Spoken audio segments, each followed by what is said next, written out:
The Arch Manning era is upon us, and I think there are three reasons why Texas fans should be excited about this. And one of the reasons I think Texas, like Oregon, is going to make another run at the national championship in 2025. What's up, kinfolk? It's RJ Young. I am not on a step mill. If this is your first time watching the #1 college football show, thank you. Welcome for being here.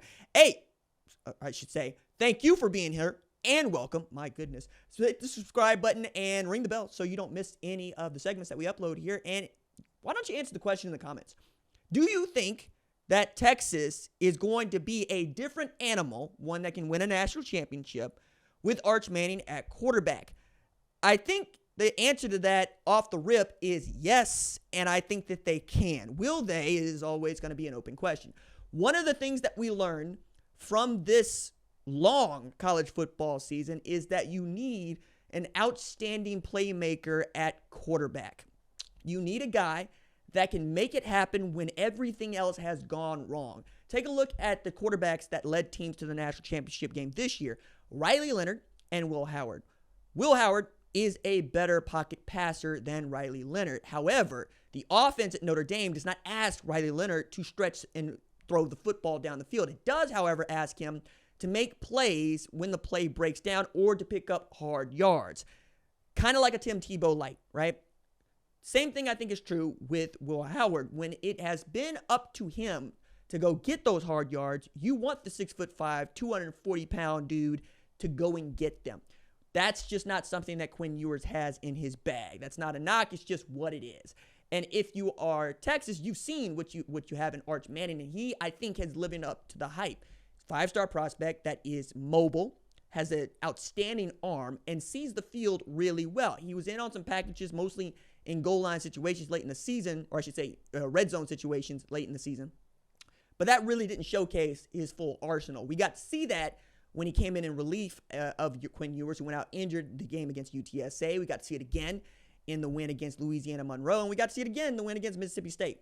We know what Arch Manning is about, and if you're Steve Sarkisian, you feel so good about getting this guy some real game time experience from start to finish in games that he's got to go win against competition that we all thought that Texas should beat this year. You also have a quarterback that has never lost to Georgia. I think that's important, right? Arch Manning watched Quinn Ewers go through that regular season game. He watched Quinn Ewers go through that SEC championship game. And more than that, we've seen a team make the college football playoffs Final Four back-to-back years with Quinn Ewers as its quarterback and with Arch Manning having a look-see. I think it's a lot like Georgia before it won its national championship. You'll recall that the more talented guy was behind Jake Fromm and Justin Fields and later Stetson Bennett, right?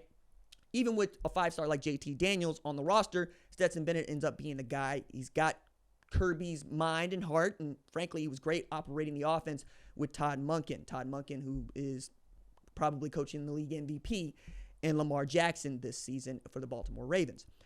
But I think knowing that you needed to level up even a little bit at the quarterback position is what helped thrust Georgia from a team that was playing for a national championship into a team that won one. I think knowing that you also have Arch Manning here, you're going to change the offense. And if you feel like you've got Lewis Hamilton going from the 2023 god-awful Mercedes that was unpredictable, that was skittish, that was likely to oversteer at the wrong moment and give you understeer when you got to get through a hairpin turn, and you're jumping into a Ferrari, it's got straight line speed, it's got a better engine, it's better power, then yeah, you're right. I think that Arch Manning is about to turn this Texas offense into a Ferrari with Steve Sarkisian as its head coach and play caller. We know that Sarkisian is a really great play caller. We'll take a look at that pitch that he called that came up with the 7-yard loss, basically torpedoed the season for Texas. But I think a lot of that has to do with, would he have called QB power? Would he have called a bootleg? Would he have done something different with Arch Manning at quarterback? I think that's in the cards. I think that's happening. You're also looking at this from the standpoint of look at what you've lost and look at what else you'll have to work with. So Kelvin Banks enters the NFL draft, right? We know that Jaden Blue and C.J. Baxter entering the NFL draft. Matthew Golden entering the NFL draft.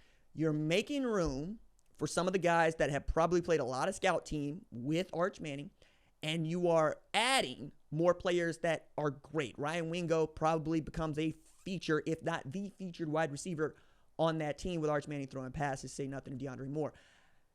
There's lots of ways to spin this. I think mostly you get to now have the experience, your Texas, that you haven't had in quite a long time. I would even take it back to probably Colt McCoy, the last time you felt this good about the quarterback. I understand Sam Ehlinger is Texas like you read about, and he did a lot for that program with Tom Herman.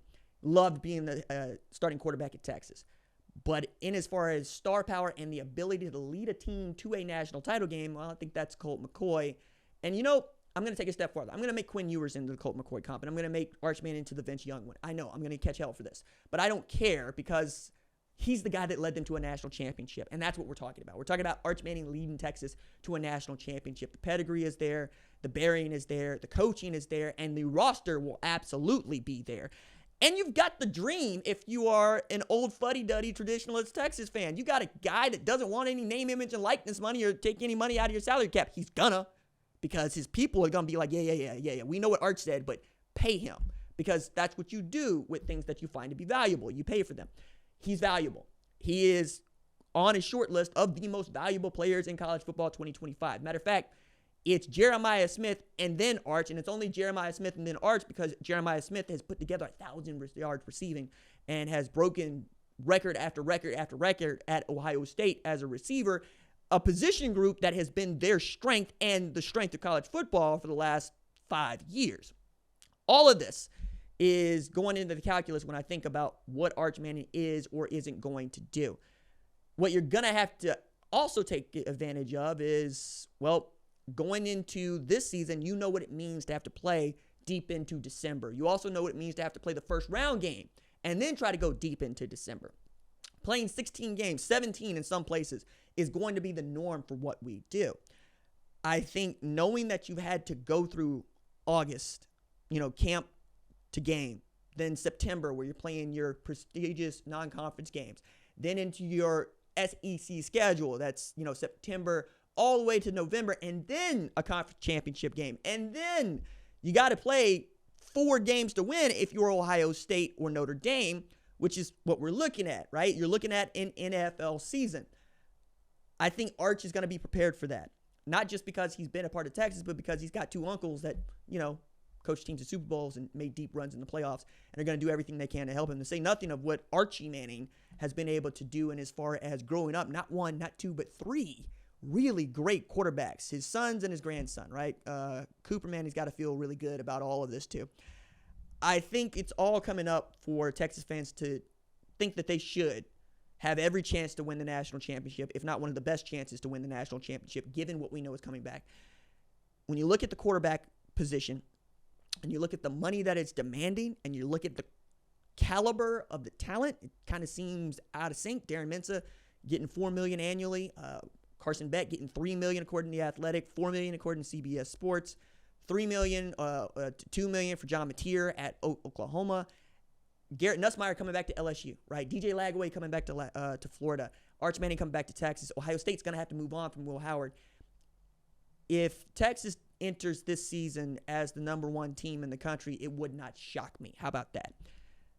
It's all coming up roses for Texas, who are going through their golden years. And I hope as they're going through their golden years, they get to steal one, because I'm telling you, you got 1 more year with this guy. It feels like 1 more year. And then you might have missed your window, because making the college football playoff does not guarantee you winning a national championship. And if you don't believe me, just ask Oklahoma.